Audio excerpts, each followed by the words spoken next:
Welcome back to the Trauma Therapist Podcast. My name is Guy McPherson. My mission is to help trauma therapists be their incredible selves, to be human, to be real, not just a clinician. I'm a big believer in who we are is more important than what we know.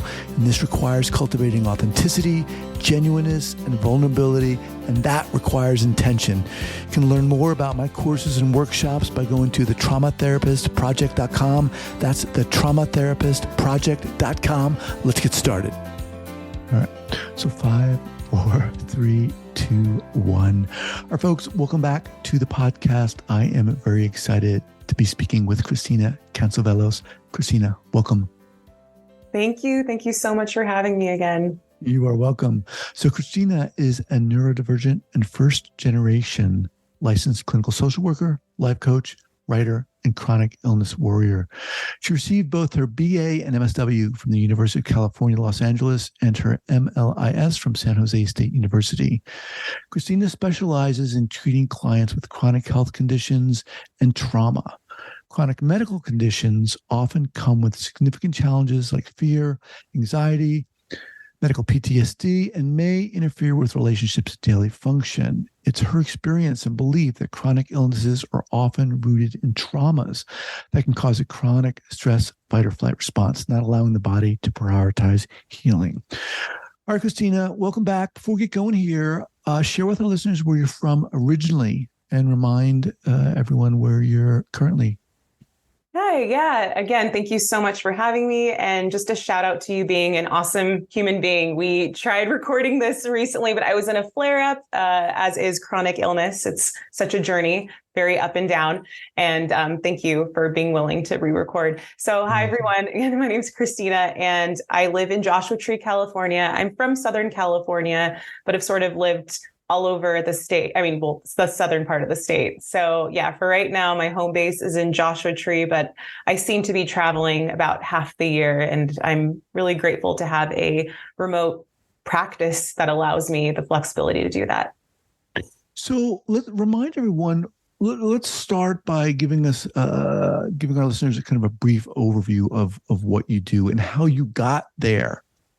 Sure. Yeah. So it was not my intention to become a therapist who specializes in chronic illness. My past life was in humanitarian work, gotten with Doctors Without Borders and was with other NGOs and got very sick while on contract in Mexico. And I'd already had chronic illness the majority of my life, however, not to this debilitating degree.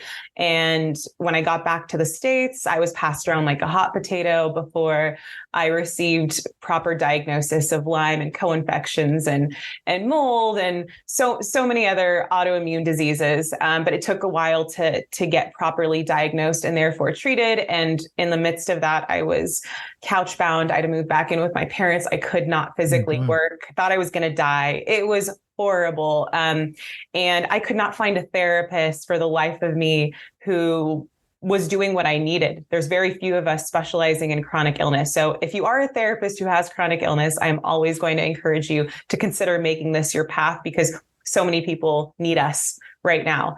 Because mental health is, like you mentioned in the bio, in the beginning of that bio, it's such a part of this healing process. I believe it's part of the reason we get sick, and it's a big part of the reason of how we get better. Mm-hmm. So anyway, yeah, I essentially became the therapist I needed at that time. And I love what I do.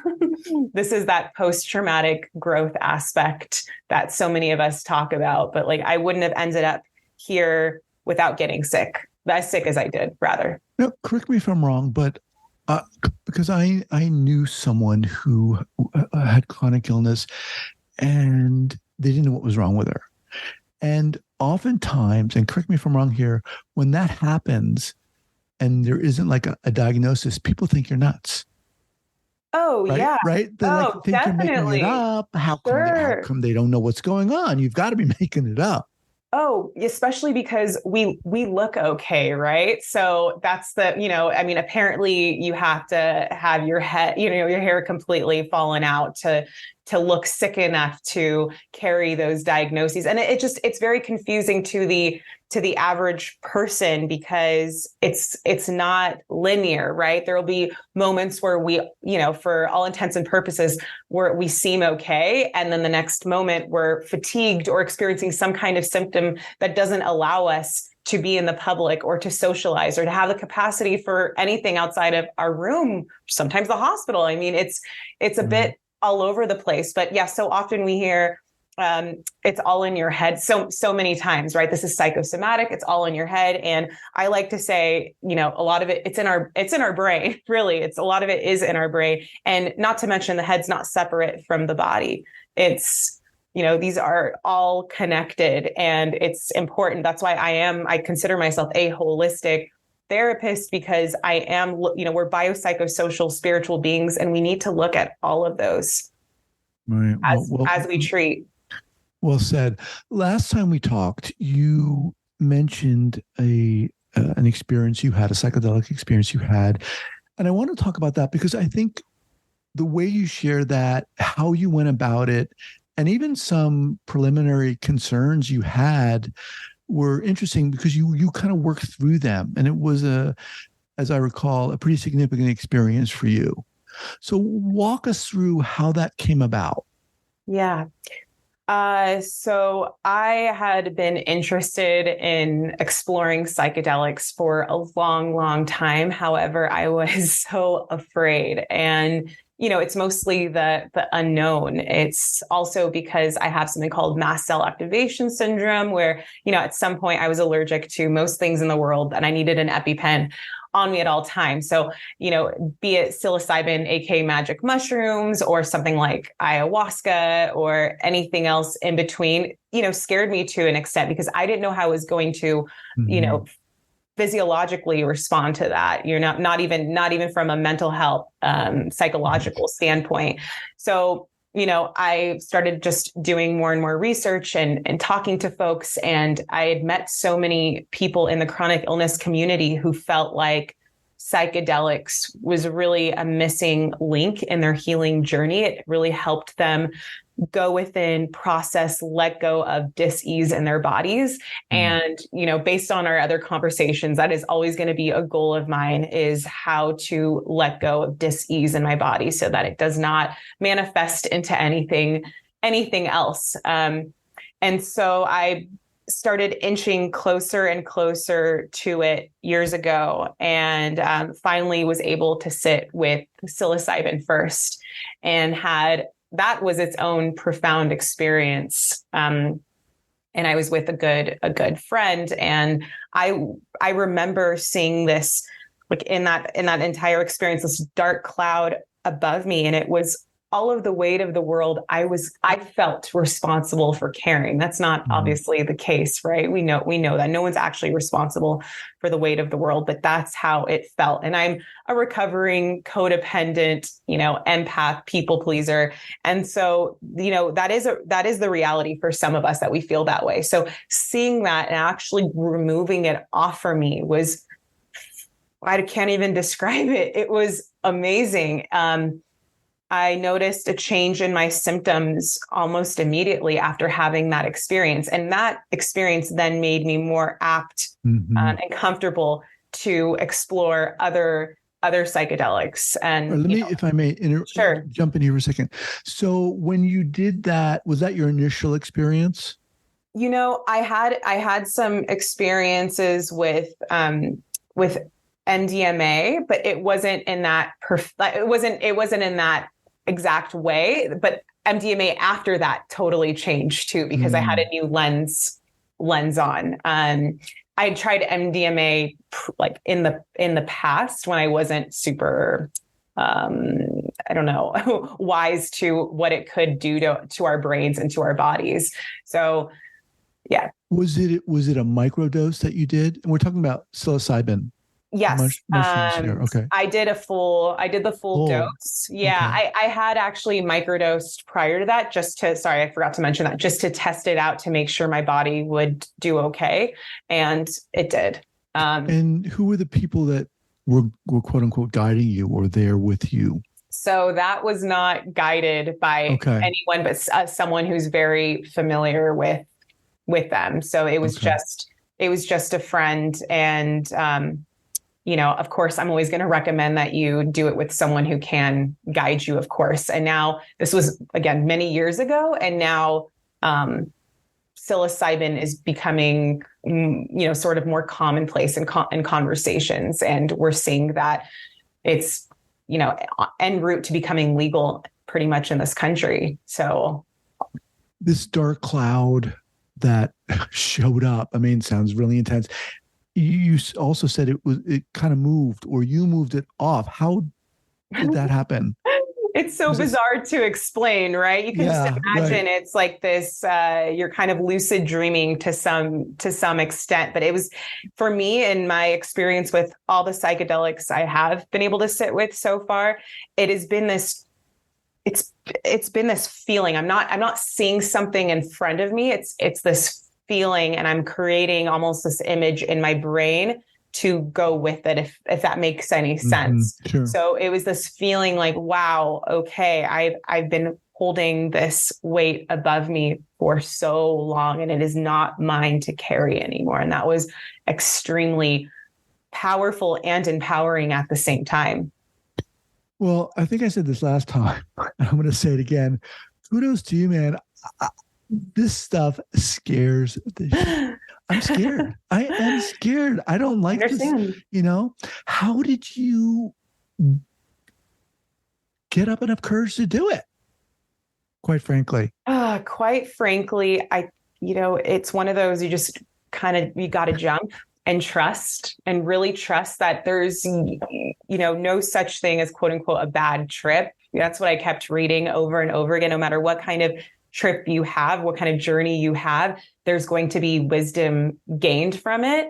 And that's exactly it. It definitely, I can't promise anything to anyone. And I have to say that, always check in with your practitioners before you consider sitting with anything. And I'm always going to recommend sitting with someone who is knowledgeable and understands this. But it wasn't as bad as I assumed it was going to be, right? I made it out to be something so much more terrible and scary. And ultimately, this is just our subconscious asking us to process things in a way that feels so much more gentle and understanding. It gives you this objective lens at looking at previous traumas and things that are essentially holding you back in life. Mm-hmm. Things that you don't realize you're carrying, literally. Yeah. So this is interesting. So we have here your own experience and how it impacted you, and also how it informed your practice as a therapist. And also, too, this was kind of like a preliminary experience to a more intense guided session. Yeah, eventually it allowed for me to sit with ayahuasca, that was the one I was most afraid of, right? Because we're not just hearing of people having hallucinations, we're hearing of people having GI concerns, vomiting and diarrhea and so forth. And you're like, okay, wow, this is going to be awful. It's going to be a horrendous experience. But you're also hearing about people coming out of it feeling like literally a different person. And, I heard enough of those stories. Those are the stories I focused on, right. who benefited from this and how, and also just understanding there's various podcasts on there explaining the science behind psilocybin and ayahuasca. And that was important. It was important for me to listen to that as well, to understand exactly what it was doing to my brain and my body. It's allowing for various parts of my brain that aren't usually that active to communicate with one another. And it's allowing me, again, same thing, to process things from the past in a much more objective manner, understanding it from a different lens. And the most wild part, right? There needs to be more research around this, of course, is that my diagnosis of PTSD, I no longer met criteria for after sitting with ayahuasca. My anxiety disorder and my panic disorder are inexistent at this point. Yeah. Wow. It's wild. It is. I didn't know I could feel this way. That's crazy. Afterwards. That's Yeah.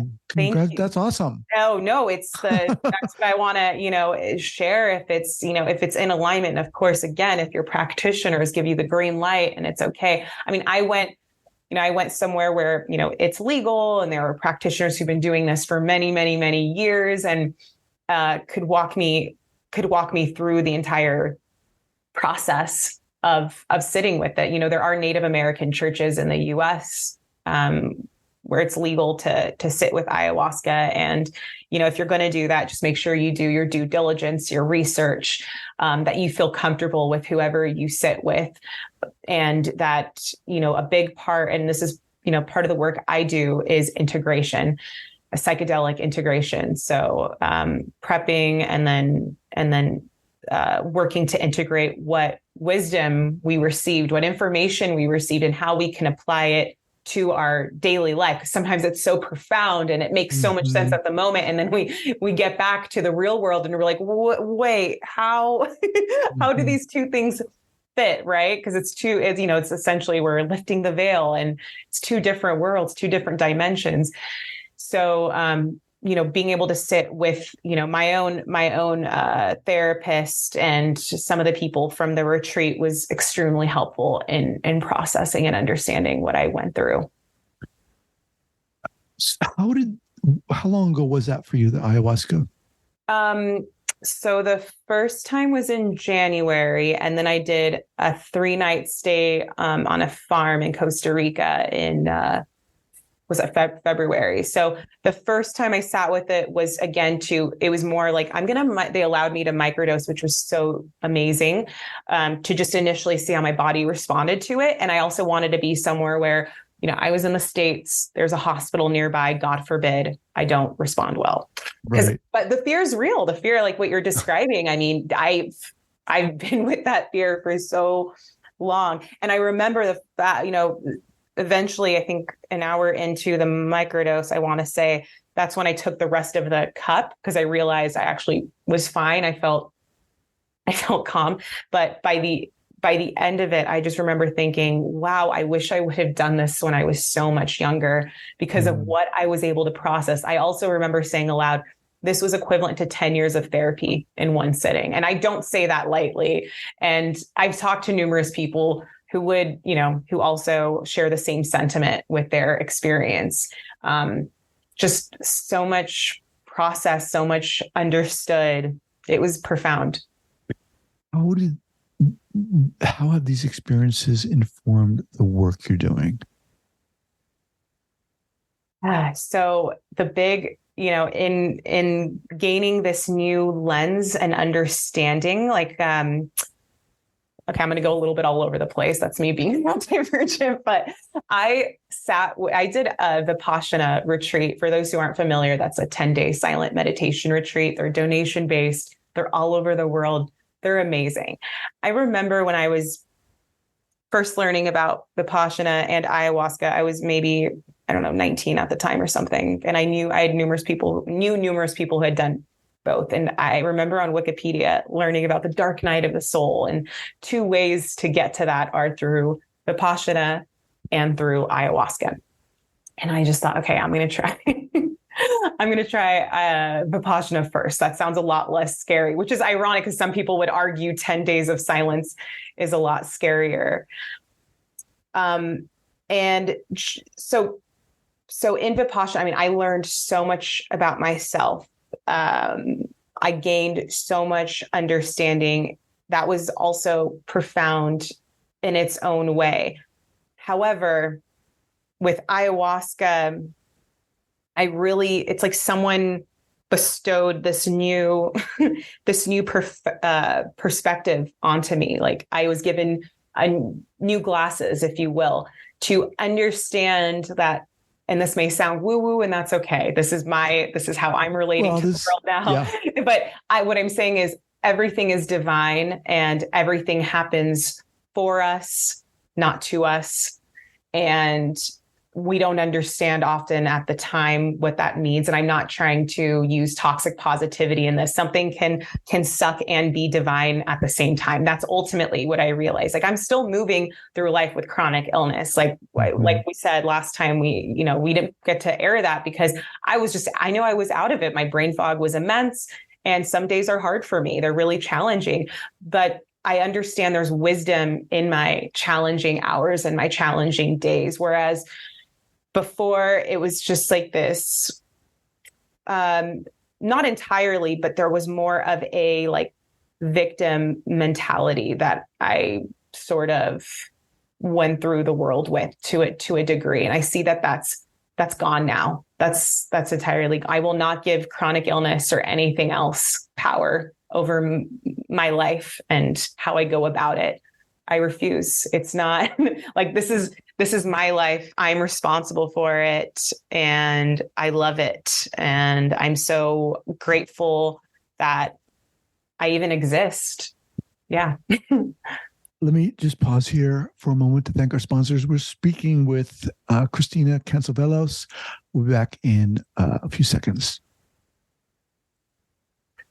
The thing that really strikes me about you, Christina, and it has in our previous conversation, you have this very kind of grounded, empowering presence. You're not sugarcoating anything.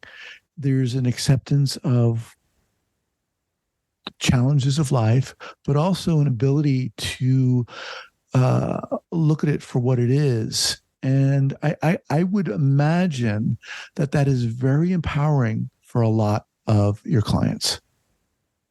Yeah, I hope so. And I hope to bring that wisdom to every session, right? And I also realize the deeper I go within and consistently, like I'm doing work on myself, the further I can take my clients, right, into their bodies, into their psyche, into their minds, so me doing this work is imperative, I believe, in being a successful therapist. I'm going to kind of put you on the spot here. Sure. Can you give us an example? And granted, everyone's different, but sure. The clients who come to you with chronic illness, why are they showing up? Give us an example of why someone might show up to work with you. Sure. So one reason would be they don't have to give me subtitles on what they're going through. That's a big one. So even when I was really moving through some of the hardest parts of my own chronic illness, the therapist I was finding, I would say like a fourth and sometimes more than that would be spent with me explaining a symptom or a diagnosis, or literally having to Google it for them so they could understand. And even then they couldn't really get it. Not that I would ever want or wish anyone to understand this or get this, but the fact that my clients can like just jump into things with me, we don't have to stop for them to explain anything, just makes therapy, in my opinion, that much more effective. It's like, and I've heard that time and time again. So just having that understanding, like, oh, she's not just chronic illness literate. She's an actual like warrior, spoonie, advocate, if you will. And so that's a big part of the reason people find me. The other thing is that I really try to get to the root cause again of dis-ease. And I am so I'm trauma informed, I'm trauma trained, EMDR, constructed awareness, various modalities. But at the end of the day, we're here to go within to understand when and why the body began saying no, and processing and understanding that. In addition, understanding why they've been in fight or flight for a majority of their lives, because I've yet to have anyone come to me with chronic illness who's not stuck in a stress response or fight or flight response. And again, those other F's are freeze response and a fawning response, people pleasing, overachieving, overworking, being the person that takes care of everything all of the time, giving 110% at work and in their families and everywhere else. So it's understanding why these are trauma responses. And the other thing is I really focus on neural retraining. So again, based on neuroplasticity, just as psychedelics are also, the reason they affect us in this positive way is because they allow our brains to become more plastic and more, so that we can understand and take on more, right? Essentially, without having that fear or trauma response, that we can look at things a bit more objectively. Same with neural retraining. It's basically convincing our brains that we are indeed safe. There's no tiger running after us. And so for me, working with clients, that's the most important thing we have to take care of first, getting them into a state of homeostasis. So then we can bring in those trauma modalities, because the last thing I want to do is further dysregulate them. The goal in all, at least therapy for me and my clients, is it's returning back to yourself, because so many of us have been outside of our bodies. Our bodies have been really scary. They have a lot of scary symptoms, and they've landed us in the hospital, and they've made us feel really weird and bad and yada, yada, yada. So how can we safely return back to the body so that we can now process what got us out of the body in the first place? Yeah, man, I love that. And I really like the way you put, you said kind of uncovering or discovering when the body said no or started to say. That's a really, I think, a profound statement. Say more about that.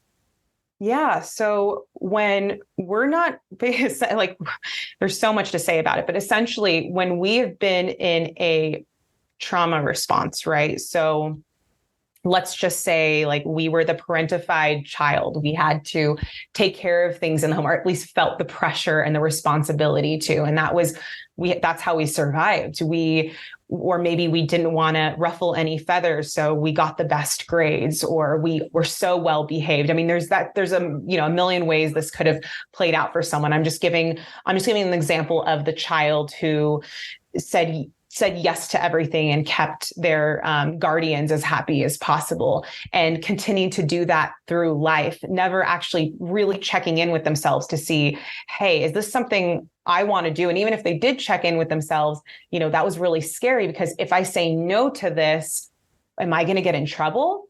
Am I not going to get invited again somewhere? The list goes on and on. So ultimately, when we're constantly saying yes when it's really a no, our bodies, like, let's just say we're in a really toxic relationship or a toxic work environment. I know I was. Our bodies will start saying no for us, because they're trying to get us into a safe place where we can heal. So I always tell my clients, like, the goal is that your body never has to say no for you again, that you are always a step ahead of it, that you can say no first. And that's a really scary thing, including for myself, something I'm recovering from, because that was my trauma response. And that's how I'm so grateful that I survived because of it, but I'm not thriving with it in adulthood. So it's something we have to unlearn. I feel like, I don't know about you, like, so much of therapy is really unlearning than it is learning. From your experience, are most of the clients you see, have they experienced trauma? Is that at the root cause of this disease we're talking about here? I have yet to have someone with chronic illness that I know on a personal level or professionally who does not have an experience with trauma. And, we think of, I just want to say, like, when we think of traumas, right, for anyone listening, and I'm sure, you've explained this before, but we think of those big T traumas, and we forget, like, the big ones, right? War, I think, is one of those big ones. When we think of childhood traumas, sexual, physical abuse, not having enough food on the table, like things that are more on a physical level. But there's also those little T traumas that add up as well, like not making a sports team or a dance team, or not getting invited to a birthday party. Like, to us as adults, that may not seem like a big deal, but as kids, that can be really traumatizing because you are not you're not being invited to a party. You're not part of the pack. That means that your survival may be on the line. I mean, that's how a child's brain literally interprets a situation like that. So again, as adults looking back, that, wait, I wasn't invited to a birthday party. That may not seem like a big deal. However, it likely was traumatic in the body. And if you didn't have a parent or guardian really helping you understand or process that may remain in the body as dis-ease. Yeah. Yeah. Wow. Really well said there. So, all right. How are you working with your clients now? Is it online? Are you offering exclusively private therapy, group stuff, trainings, et cetera? What? Give our listeners an idea. Sure. I am doing one-on-one therapy. I do facilitate a free chronic illness, Lyme disease circle once a month that's open to the community. Anyone can attend. And it's lovely. It's an empowerment circle. So I'm a very solution-focused therapist, and that's how this group is too. Because I say that because anyone listening with chronic illness, you go on to a lot of these Facebook groups, and they're very problem focused, like what is going wrong versus, I like my clients to focus on what is working, what is going right. Reading success stories of people who have healed and radical remission stories. And that's what this empowerment group is. I do intend in the near future to add more groups. I've also been encouraged to create a course for other therapists. And I'm not sure if and when I'll have capacity for that, but I would absolutely love to. And then I have the journal. I have a Begin Within journal, which is a way to track your mental, physical, and spiritual health. And that is now an app that's available on the App Store called the Within Me app. Yeah. Did you create that? I did. Yeah. Jesus. How did you do that? I don't know. It needed to happen. No, but it's free. It's free on the App Store for right now. So if you want to access it, it's definitely, it's there. Yeah. Yeah. It's very simple. It's very simple, but I just wanted a way for folks to track their health and awesome. In a way that feels aligned. Well, Christina, look, I'm so glad we got you back on here. It's always not just a pleasure, but you're so friggin' inspiring and empowering. I'm can't wait to get this out there so our listeners can hear it. Oh, thank you. And thank you again for giving me another chance to record this. Like, you are just a stand-up human being. No, seriously, I could cry. Like, thank you so much. Like, you're certainly welcome. And you're certainly welcome back anytime. Share with our listeners the best way to get in contact with you. Sure. You can find me at beginwithintoday.com. And Instagram, Facebook, everywhere is Begin Within Today. Okay. We'll have that linked up here at the show notes page at thetraumatherapistpodcast.com. Christina, awesome. You are awesome. And loved having you on here. Thank you so much. Thank you. Have a great rest of your day. Thanks for listening, everyone.